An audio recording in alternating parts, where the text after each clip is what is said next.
Hello, my name is Zachariah Van Sliders with Old Man Gaming. You have decided to tune into another horrible review. Before we get into it, I've got some disclaimers. As usual, we don't do this professionally, not yet, so we're not going to go back and edit this because we don't get money for it. Number two, I don't give a scored review system for my reviews because I believe video games are one of the most subjective forms of art. Therefore, I'm going to give you an overview, the pros, the cons from my point of view, as all reviews are. And I'm going to tell you whether or not I'm going to stick with the game or, in this case, DLC that I'm reviewing. And then finally, a special review. As you can tell from my voice, I am still battling the cold and the flu. And it is just perched in my larynx and will not let me go. So I apologize ahead of time for this voice, but there's nothing I can do about it. So, one last thing, I promised when I started this channel to always be honest with you guys, obviously, that my quality will not always be great, but you will always get the raw and honest take from me. So, in the interest of honesty, this is another Borderlands review, and this is a shameless review, because I am reviewing an event again. And it's because you guys clicked for Borderlands 3, probably more than you click for anything else on the channel, so I figured, hey, another chance for some clicks. So I apologize ahead of time. This is a little bit shameless, but we're a new channel starting up, so we gotta do what we gotta do. So that being said, that out of the way, this is a review specifically for the Broken Hearts event from Borderlands 3 that had just started this last Thursday. Now, I have already reviewed Borderlands 3. I've also already reviewed Borderlands 3's first event and their Maliwan takedown, which are about to be mentioned, so I urge you to go back and check those out if you have not already, because I'm going to be referencing them. So what is the Broken Hearts event? It is the Valentine's Day event for Borderlands 3. What it involves is an in-game event that kind of is supposed to shake up the way you play. In addition to that, it also is bringing a lot of changes in quality of life fixes. Okay? I'm going to go over the quality of life fixes real quick, then I'm going to go over the actual in-game event. Then we're going to talk about pros and cons.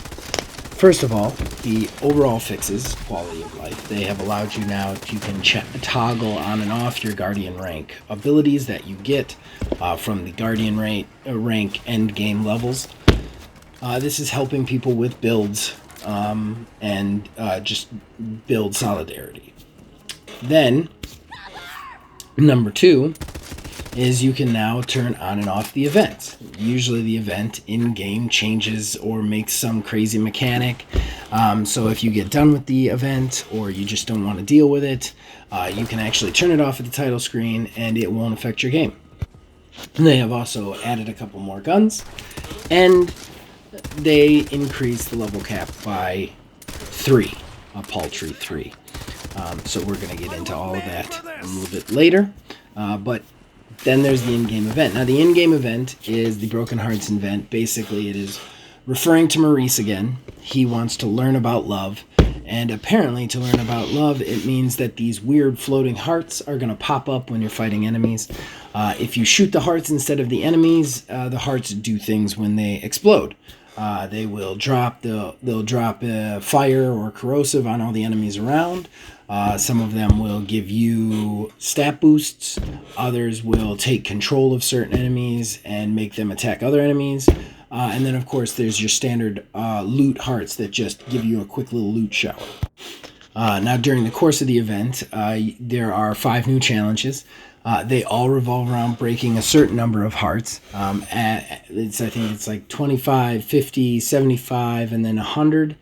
And then maybe 150. I'm not sure what the level goes up to. I know there's only 5, but as you break them, you get a certain reward. The first 3 are cosmetic. The last 2 are guns. In the interest of fairness, I did not unlock the guns. I have not unlocked the guns and don't know if I will, but I did unlock at least one challenge for the specifics of doing this review. Okay, so that's the overview. Let's get into the pros and cons, okay? Because this is going to be interesting. Let's start with the pros. All right, so first pro. Everybody wanted the event toggling. That's great. I think the biggest problem everybody had with the Haunt, the Halloween event, was that it went on so long and it was just constantly, so like once you were done with everything to do with it, you still had to deal with those floating terror skulls that would run into you. And I think that that's a great quality of life fix. In addition to that, I think the Guardian fix is really good. Personally, that comes from Phil Billy, our resident Borderlands 3 expert, our lead Borderlands content expert. He's the build guy. I never get my characters that high, so I didn't really understand why that was great, but apparently the Guardian ranks could actually mess with your builds if in certain specific cases, the Guardian rank abilities, because they couldn't be turned off. So that's a good quality of life fix for the really hardcore gamers. And again, this whole thing seems to really be aimed at the very hardcore YouTube crowd, which kind of presents a negative in itself, which we're going to talk about in a second in the cons, but that's what they're looking to really help. And you know what? That transitions perfectly into the cons, because I got a lot of cons with this event, okay? First of all, I can't help but compare this event to the only other event they've done so far for this game, which was the Halloween event. Now, I know everybody out there hated the Halloween event by the time it was done. But if you really look at the Halloween event and you compare it as a seasonal event to the seasonal events in other games of service games or other games that do seasonal events, it was actually really unique and interesting. And the reason is not only did it change the way you were playing in the open world, such as you would shoot these bad guys, these skulls would come out, you'd have to shoot them in time to get terror, whatever. So that changed the dynamic for when you were playing through the Circles of Slaughter or when you were playing through the missions, your True Vault Hunter mode. In addition to that, though, once you shot enough of those skulls, you could actually go into a whole nother map and do a whole nother loot run on a little loot boss. It wasn't super big. It was a quick mission to be sure, but you could then go back out, collect skulls to go back in. And that was kind of the loot grind for that. Now, if you compare that to other games of services or other just games that do in-game events for this, it's not usually that big. It's usually like an extra currency and you get a couple extra things. There's usually like one or two challenges, but it doesn't change the meta of the game at all. And this did. For a small period of time, the meta on how you played this game was different. And how you approached the battles had to be different. And that was interesting. Look, I'm not saying it wasn't a mistake to keep it going as long as it was without any way to turn it off. That was a mistake. It was a huge mistake. But still, at the end of the day, it's a really, really different, cool, unique thing they did. So I actually overall gave it quite a good review. Again, too, the review that I did was when it had just started, not after the 2 months that it had been up and changing the world. So now you look at this one. This one seems so lackluster and uncreative, I can't help but be upset with it. And I understand that this event comes along with all these like other changes that they're making. So obviously they probably just didn't have the time to put into this event. But I feel like I don't feel like that's a good enough excuse for this to be so lackluster. Not only is there no additional like raid map or content, but the base mechanic of what you're doing in this game is still just people floating in the air and you shooting things that floating in the air. So like not only did you copy the base mechanic of the original thing, the only difference being that those skulls attacked you and caused terror to you, and this one it just does kind of like a random little thing to the enemies. That's the only difference. There's still just things floating in the air that you have to shoot instead of the enemies. And there's no collecting mechanic, there's no new world mechanic, there's nothing. There's no new mechanic to the guns, nothing like that. That is frustrating to me. It's lackluster. I think it's lazy. And what really is the problem, and really the overall problem with Borderlands as a whole right now, is it's not you're losing casual players. You're only keeping the hardcore people happy. You're only keeping the super hardcore people happy. And that's a serious problem. Which brings me to the 3-level cap thing. 3 levels is nothing. You can't actually do any real changes to your skill build. You can't actually max out any ability with 3 points. Yes, it will give you a little buff. I'm not arguing that. But all this really successfully does is make it high enough that the weapons that you had are now obsolete, and you will have to regrind for those weapons. They're not giving you content. They're instead replacing the content with more reasons to grind the same content, and casual players don't like that. They don't like that. They want content, they want new maps, they want new characters, they want new stuff to do. And Borderlands 3 is not giving you new stuff to do right now.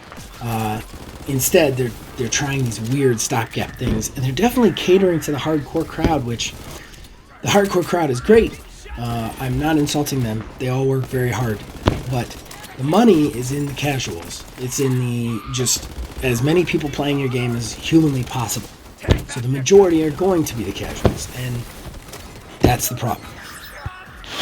Before we get to stick with it, there was one other thing that I forgot to mention in the pros and the overall. It was a quality of life that should be mentioned. You can now skip cutscenes, which is really nice for people who get sick of the redundant cutscenes who are on their 3rd or 4th playthrough. So I get that. That's very good. Just wanted to mention that before I go to the stick with it. So, am I going to stick with this game? Okay, I'm having problems with Borderlands as a whole right now because I am a casual player. I like Borderlands. I like playing with Phil Billy on our show, Borderlands 330, and I enjoy playing it, but there is nothing for me to really do right now. The Broken Hearts thing, I felt like 1 hour in that, I saw everything I needed to see. The only thing left is to grind it out to get more stuff, which I don't feel like I really need as a more casual player. If you want to bring casual players back and you want to lock them in, you have to give them content. One of the big cop-outs that they have made repeatedly, and I just want to hammer this home because I feel like this is the fix to the casual drop-off problem, is new characters. I think they've copped out on saying that everybody just goes back to their main and that's it. I think that was indicative of what was going on in Borderlands 2. When Borderlands 2 came out, they weren't doing a ton of like constant support like they are for this game or like they are for any game out there now. So they're constantly fixing and tweaking these characters. They didn't do that back in Borderlands 2. So you got these characters that were either broken or underpowered, and that's why you went back to your original character. I feel like you would keep the hardcore guys happy if you brought out some new characters because they would have whole new characters to, tweak and make builds for and all that stuff. You'd get the casuals back just with the kind of like marketability of it. And, it'd make everybody kind of happy. On top of that, your developers wouldn't get overworked because they're not working on completely new maps. They're working on just some characters and some skill trees and some animations for that. I feel like that would be simpler. I'm not a developer. I could be wrong. But those are my thoughts on it. In any case, Borderlands 3 needs new content. They're not giving us new content, and that is the overall problem. They're not really giving us new content. They're just giving us more reasons to do the same stuff we've already done, and if you're a casual player, you're just not going to do that. Yeah.